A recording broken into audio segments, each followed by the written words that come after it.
સ્વાગત છે। શ્રી 66 ગામ વણકર સેવા સમાજ પેટલાદ દ્વારા નવા બંધાયેલા વિવિધલક્ષી શૈક્ષણિક સંકુલમાં સૌપ્રથમ વખત વિદ્યાર્થી સન્માનના કાર્યક્રમનું આયોજન કરાયું। જણાવી દઉં કે કાર્યક્રમ તારીખ 15 ડિસેમ્બર 2024 રવિવારના રોજ યોજાયો હતો।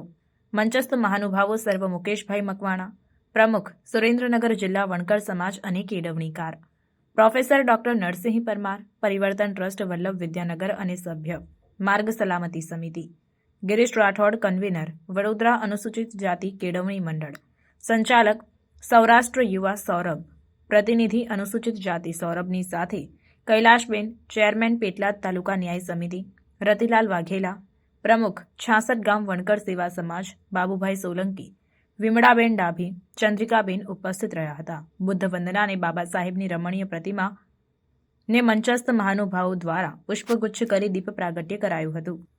હિંમતભાઈ આરપી મકવાણા, વિદ્યાર્થીઓ, વાલીઓ, દાતાઓ અને કમિટીના સભ્યો હાજર રહ્યા હતા। મુખ્ય અતિથિ મુકેશભાઈ મકવાણાએ પોતાના પ્રવચનમાં સમાજ બાંધવો અને વિદ્યાર્થીઓની ફરજો વિશે વાત કરી। તેઓ પોતે સુરેન્દ્રનગરમાં કસ્તુરબા છાત્રાલયના મેનેજિંગ ટ્રસ્ટી અને ત્યાં 126 વિદ્યાર્થીઓ રહીને અભ્યાસ કરતા હોવાનું જણાવ્યું હતું।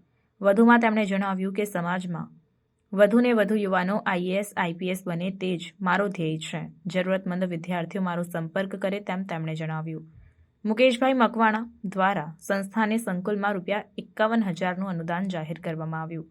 અતિથિ વિશેષ પ્રોફેસર નરસિંહ પરમારે પોતાના વક્તવ્ય દરમિયાન શિક્ષણ એ સ્વ જાગૃતિનો વિષય હોવાનું જણાવ્યું। ઉપસ્થિત વિદ્યાર્થીઓમાં કોણ હેલ્મેટ પહેરી આવ્યું છે તેમ પૂછતા માત્ર એક વિદ્યાર્થીને હેલ્મેટ પહેરીને ટુ વ્હીલર પર આવી હતી। તેને પ્રોફેસર સાહેબે ₹100નું ઇનામ અને પરિવર્તન ટ્રસ્ટના કીચેઇન ભેટ આપ્યા હતા।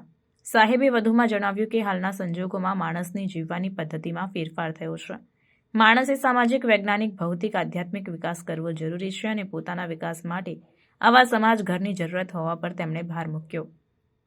અતિથિ વિશેષ ગિરીશ રાઠોડે પોતાના વક્તવ્યમાં જણાવ્યું હતું કે આ ભવનના નિર્માણનો હું સાક્ષી છું। ભવનનું નિર્માણ શરૂ થયું ત્યારથી અવારનવાર મુલાકાત લીધી અને માર્ગદર્શન આપ્યું છે।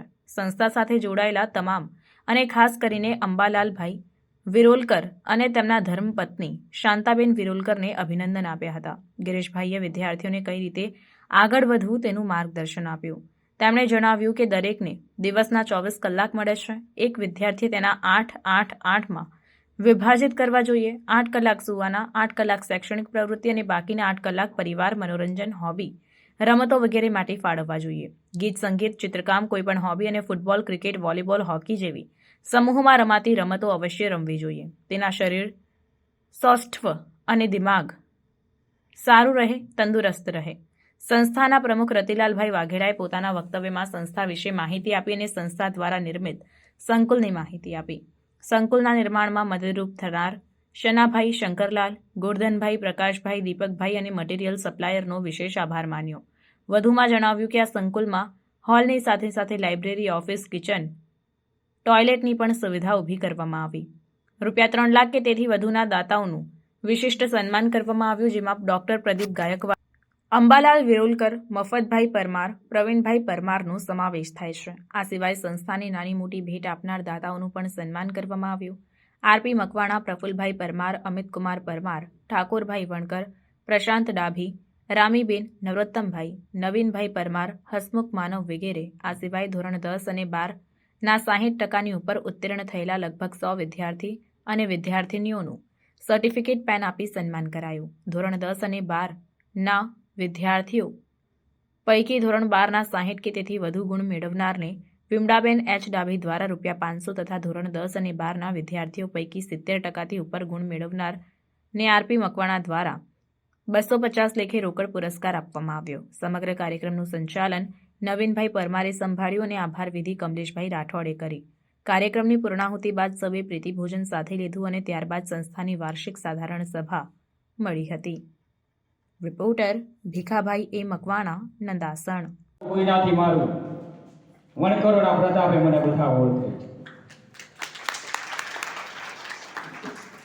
જ્યારે સમાજની વાત આવતી હોય અને વણકરોની વાત આવતી હોય એટલે કદાચ 500 કિલોમીટર દૂર હોય તો પણ ત્યાં ટાઈમે પહોંચવું એ મારી હું પ્રથમ અને સર્વપેલી ફરજ સમજું છું।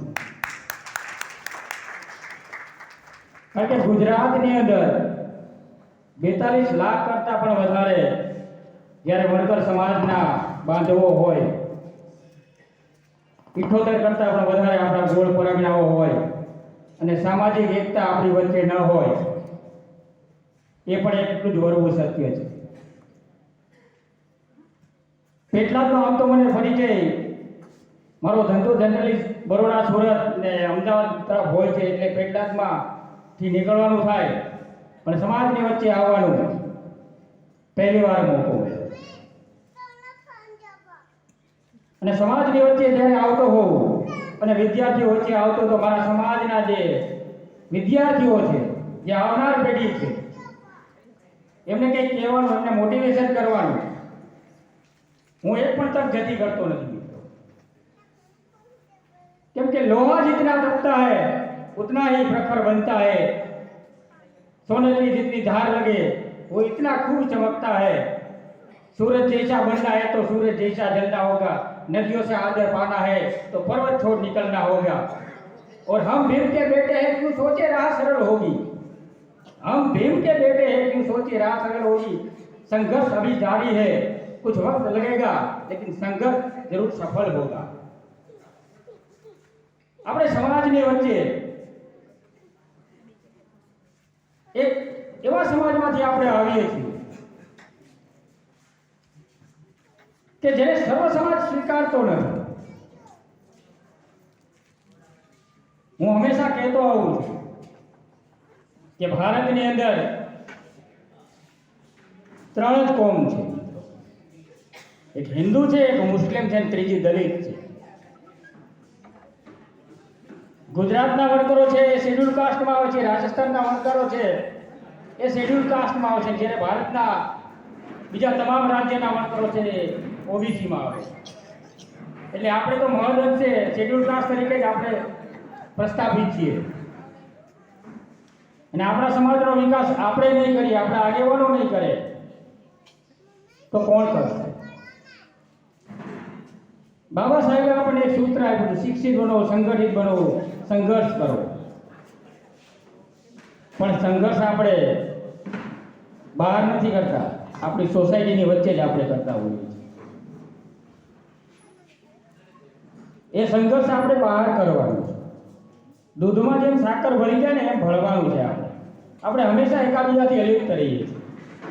આપણે શિક્ષિત છીએ, સંગઠિત પણ છીએ, પણ સંઘર્ષ સમાજની અંદર કરીએ છીએ. A man has no value without education. Education is the sixth sense of human bondage. શિક્ષણ છે માણસની છઠ્ઠી ઇન્દ્રિય છે, અને શિક્ષણ વગર માણસની કોઈ કિંમત નથી. આ વાક્ય છે એ શેક્સપિયરે એની એક નોવેલમાં લખ્યું. A man has no value without money. Money is the sixth sense of human bondage. મેં એનું થોડું કન્વર્ટ કર્યું છે. મનીની જગ્યાએ મેં એજ્યુકેશનને પ્રસ્તાવિત કર્યું. મની પણ એટલા જ જરૂરી છે અને એજ્યુકેશન પણ એટલું જ જરૂરી છે. છેલ્લા 7 વર્ષની અંદર ગુજરાતના મોટા ભાગના જિલ્લાઓમાં હું ફેરવું છું, વણકર સમાજની એકતાને લઈને, વણકર સમાજના કાર્યક્રમોને લઈને. હું જે જિલ્લામાંથી આવું છું ત્યાં અમારું વધુ વિશાળ ભવન છે, જે 2003ની અંદર 1.5 કરોડના ખર્ચે તૈયાર થયેલું છે, અને એ સંસ્થામાં અત્યારે માત્ર અમારે 1 કરોડ કરતાં પણ વધારે રકમ અમારી પાસે ભંડોળ છે. અને મારા દરેક સમાજના દરેક તાલુકા, ગુજરાતના દરેક જિલ્લામાં વણકર સમાજ ભવન બને અને વણકરોની એક એકતા થાય, એ અત્યંત જરૂરી છે. આવનાર સમયની અંદર જો આપણી સામાજિક એકતા નહીં હોય તો આપણે કશું નહીં કરી શકીએ. સામાજિક એકતા જરૂરી એટલા માટે છે કે તમે કોઈ પણ સમાજ લઈ લો, એનો એક પ્રખર નેતા હોય. આપણી પાસે એવો એક પણ પ્રખર નેતા નથી કે જેને આપણે આઇકોન કહી શકીએ કે યસ, આ અમારા વણકર સમાજનો નેતા છે. ઉમિયા ધામ લઈ લો, ખોડિયાર ધામ લઈ લ્યો, જૈન તીર્થ લઈ લ્યો, આહિર સમાજ લઈ લ્યો, ગઢવી સમાજ લઈ લ્યો, કોળી સમાજ લઈ લ્યો, એમના બધાના આગેવાનો છે. એમને એક હાકલ પડે એટલે આખો સમાજ એક થઈ જાય, અંદરો અંદરના મતભેદો ભૂલી જાય અને એમ કે અમારા સમાજનો નેતા છે. જ્યારે આપણા સમાજની અંદર એક એવી તાસીર છે કે એમણે કંઈક કરવું છે એટલે એ આ કંઈક કરી રહ્યા છે. મેં અહીંયા આવીને જોયું, મારા સુરેન્દ્રનગર જિલ્લામાં કરતાં એની કામગીરી થોડી અલગ છે, કારણ કે અહીં કામ કરવામાં માને છે, નામમાં નથી માનતા. પ્રમુખને મારે કહેવું પડ્યું તમે આગળ આવો, મેનેજિંગ ટ્રસ્ટીને મારે કહેવું પડ્યું કે તમે આગળ આવો. જ્યારે બીજી જગ્યાએ જાય ત્યાં આગેવાનો જ આગળ હોય છે, એમને પ્રેક્ષકોમાં નથી બેસવું, એમને સ્ટેજ ઉપર બેસવું છે. અને ફક્ત ને ફક્ત સ્ટેજ ઉપર બેસવાથી સમાજની એકતા નથી થતી. સમાજની એકતા અહીંયા દેખાય છે. અને આ પહેલો એવો અમારો મેં કાર્યક્રમ જોયો મારી 7 વર્ષની આ સોશિયલ લાઈફમાં કે ભાઈઓ કરતાં બહેનોની સંખ્યા વધારે છે. આવા ન્યૂઝ જોવા માટે સાબર આવાજ યુટ્યુબ ચેનલને સબસ્ક્રાઇબ કરો અને લાઇક કરો, જેથી હવે પછીના દરેક સમાચાર સબસ્ક્રાઇબ કરેલા હશે તેઓને નવા સમાચારની માહિતી મળી જશે.